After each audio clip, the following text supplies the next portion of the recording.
आपने भी देखे होंगे वो वायरल पोस्ट्स और वीडियोस जहां भारतीयों को बुरी तरह ट्रोल किया जाता है। लाखों व्यूज, हजारों कमेंट्स जिनमें मजाक उड़ाया जाता है, गालियां दी जाती हैं। और सबसे हैरानी की बात क्या है पता है? ये कोई नई बात नहीं है, ये सालों से चल रहा है। तो चलिए आज इसी मुद्दे की जड़ तक पहुंचते हैं। पर असली सवाल तो ये है कि आखिर दुनिया भर में लोग भारतीयों को ऑनलाइन इतना भला बुरा कहते क्यों हैं? क्या ये सिर्फ नस्लवाद है, रेसिज्म है, या फिर इसकी कुछ वजह हैं हमारे अपने ऑनलाइन और ऑफलाइन बर्ताव में भी छिपी हैं? सोशल मीडिया पर भारतीयों के लिए कुछ शब्द तो जैसे आम हो गए हैं, जैसे कि करी, पाजीत, स्मैनी और चीप। ये शब्द अब सिर्फ शब्द नहीं रहे, ये ऑनलाइन ट्रोलिंग का हथियार बन चुके हैं। तो चलिए अब इस मामले को थोड़ा और गहराई से समझते हैं। ये सिर्फ कुछ मीम्स या मजाक तक सीमित नहीं है, ये एक बहुत बड़ी और सच कहूं तो नॉर्मल हो चुकी घटना बन गई है जो लाखों लोगों पर सीधा असर डाल रही है। और जब हम आंकड़ों को देखते हैं ना, तो तस्वीर और भी डरावनी हो जाती है। स्टडीज बताती हैं कि भारत में 60% तक टीनेजर्स साइबर बुलिंग का शिकार हुए हैं। 50% से ज्यादा महिलाएं ऑनलाइन हैरासमेंट झेल चुकी हैं। और तो और देश के अंदर ही 13% हेट पोस्ट जाति के आधार पर की जाती हैं। और पता है क्या, ये नफरत सिर्फ फोन की स्क्रीन पर नहीं रहती, इसका असर हमारी असल जिंदगी में भी दिखता है। यूनिवर्सिटी कैंपस में भारतीय स्टूडेंट्स पर नौकरियां चुराने का इल्जाम लगता है, तो एयरपोर्ट्स पर उनके एक्सेंट यानी बोलने के लहजे का मजाक उड़ाया जाता है। यहां तक कि एंटरटेनमेंट इंडस्ट्री भी कई बार इन घिसी-पिटी सोच को और मजबूत कर देती है। जैसे फैमिली गाय जैसा एक बहुत पॉपुलर शो है, उसके एक एपिसोड में भारतीयों को गंदा और बदबूदार दिखाया गया।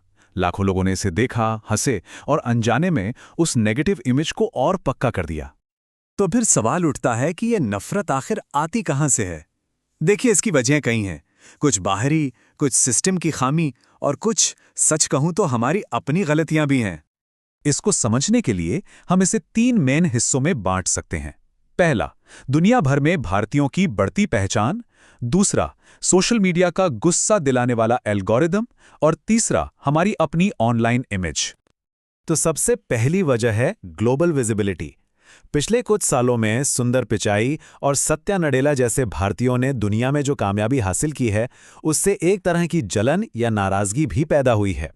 कई लोगों को लगने लगा है कि भारतीय उनकी नौकरियां छीन रहे हैं, और यही फ्रस्ट्रेशन ऑनलाइन नफरत बनकर निकलती है। दूसरी वजह जुड़ी है सोशल मीडिया के काम करने के तरीके से, यानी इसके बिजनेस मॉडल से।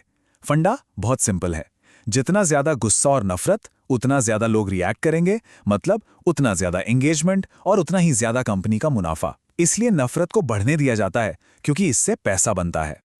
और अब आते हैं तीसरे और शायद सबसे मुश्किल कारण पर, जो हमें थोड़ा अंदर झांकने पर मजबूर करता है। ये हमारी अपनी इमेज से जुड़ा है। कुछ ऐसे पब्लिक बिहेवियर हैं जो दुनिया भर में हमारी एक नेगेटिव इमेज बनाते हैं। मिसाल के तौर पर, जापान में लोग खाली सड़क पर भी रेड लाइट पर रुकते हैं, जबकि भारत में कई बार कहीं से भी सड़क पार कर ली जाती है। ये छोटी छोटी बातें मिलकर एक बड़ी तस्वीर बनाती हैं। और इसमें और भी चीजें जुड़ जाती हैं, जैसे कि अजीबोगरीब और खतरनाक स्टंट वाली वायरल रील्स, देश के अंदर ही नॉर्थ और साउथ इंडियंस का एक दूसरे का मजाक उड़ाना, या फिर दूसरी नस्लों के लोगों के लिए कालू या चिंकी जैसे शब्द इस्तेमाल करना। ये सब मिलके उस नेगेटिव इमेज को और भी गहरा कर देते हैं।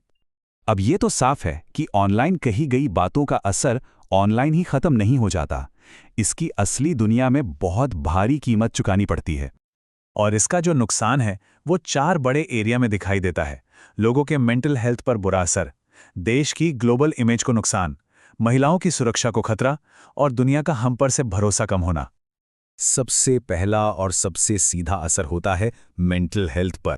साइबर बुलिंग झेलने वाले कई बच्चों में डिप्रेशन और एंजाइटी देखी गई है, और कुछ दर्दनाक मामलों में तो स्टूडेंट्स ने सुसाइड तक कर लिया है। ये एक ऐसा मनोवैज्ञानिक घाव है जो शायद कभी नहीं भरता। तो क्या हम एक ऐसे दुष्चक्र, एक ऐसे विशेष साइकिल में फंस गए हैं जिससे निकलना नामुमकिन है? चलिए समझते हैं कि यह नफरत का पहिया आखिर घूमता कैसे है, क्योंकि नफरत खुद ही नफरत को जन्म देती है। ये चक्र कुछ ऐसे काम करता है। सबसे पहले कोई नेगेटिव स्टीरियोटाइप वायरल होता है, फिर पूरी दुनिया के लोग उसका मजाक उड़ाते हैं और ये मान लेते हैं कि सभी भारतीय ऐसे ही हैं। इसके जवाब में भारतीय डिफेंसिव हो जाते हैं और कभी-कभी खुद भी गाली गलौज पर उतर आते हैं। और इससे क्या होता है? वो जो पहली नेगेटिव सोच थी वो और भी ज्यादा पक्की हो जाती है। और जैसे ये सब काफी नहीं था, अब इस आग में घी डालने के लिए एक नई टेक्नोलॉजी भी आ गई है, आर्टिफिशियल इंटेलिजेंस यानी एआई। अब एआई की मदद से नस्लवादी मीम्स और झूठी खबरें बनाना चुटकियों का खेल हो गया है, जिससे ये समस्या पहले से कहीं ज्यादा गंभीर हो गई है। तो क्या कोई रास्ता है? देखिए, इसका समाधान एक दूसरे पर इल्जाम लगाने में नहीं है, बल्कि जवाबदेही तय करने में है। बात सम्मान मांगने की नहीं, बल्कि सम्मान कमाने की है। एक बहुत पुरानी कहावत है, respect is not demanded, it is earned. यानी इज्जत मांगी नहीं जाती, कमाई जाती है। और शायद अब दुनिया के सामने यही साबित करने का वक्त है। तो ये जो ऑनलाइन गाली गलौज है, इसके पीछे नस्लवाद है, सोशल मीडिया के एल्गोरिदम है और हमारा अपना बर्ताव भी है। अब सवाल ये है कि क्या इस कहानी को बदला जा सकता है? इस सवाल का जवाब शायद हम सबके एक्शन में छिपा है।